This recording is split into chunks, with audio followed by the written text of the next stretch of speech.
আসসালামু আলাইকুম। আশা করি সকলেই ভালো আছেন। চীনে রান্নাবান্নার পক্ষ থেকে আপনাদের সকলকে জানাই স্বাগতম। আজকে আমি চলে আসলাম আরেকটি নতুন রেসিপি নিয়ে। তাহলে কথা না বাড়িয়ে চলুন দেখে নেওয়া যাক রেসিপিটি। এখানে আমি টমেটো নিয়ে নিয়েছি হাফ কেজির মতো। আমি টমেটোটাকে ধুয়ে কেটে নিয়েছি। এখানে নিয়েছি পেঁয়াজ কুচি, নিয়েছি রসুন কুচি, নিয়েছি কাঁচামরিচ ফালি করে। মাছটাকে আমি ক্লিন করে দিয়ে দিলাম হলুদের গুঁড়ো, দিয়ে দিয়েছি লবণ।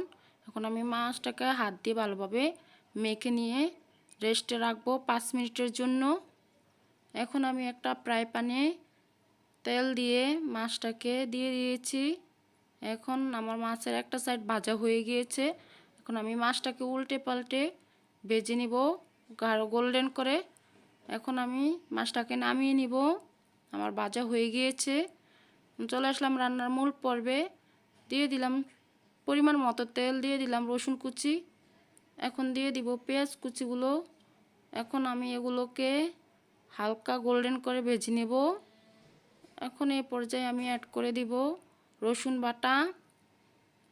রসুন বাটাকে আমি 1 মিনিট কষিয়ে নিব ভেজে। এখন দিয়ে দিব মশলা।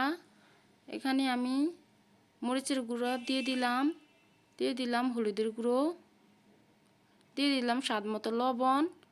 এখন আমি মশলাটাকে ভালোভাবে নেড়ে চেড়ে কষানোর জন্য পানি দিয়ে দিব। আমার মশলাটা কষানো হয়ে গিয়েছে। এখন আমি মাছটাকে দিয়ে মশলার সাথে ভালোভাবে নেড়ে চেড়ে মিশিয়ে নিচ্ছি। এ পর্যায়ে আমি দিয়ে দিব পানি। এখন আমি 2 মিনিট মাছটাকে কষিয়ে দিয়ে দিয়েছি টমেটোগুলো। এখন আমি নেড়ে চেড়ে ঢাকা দিয়ে রান্না করে নিব।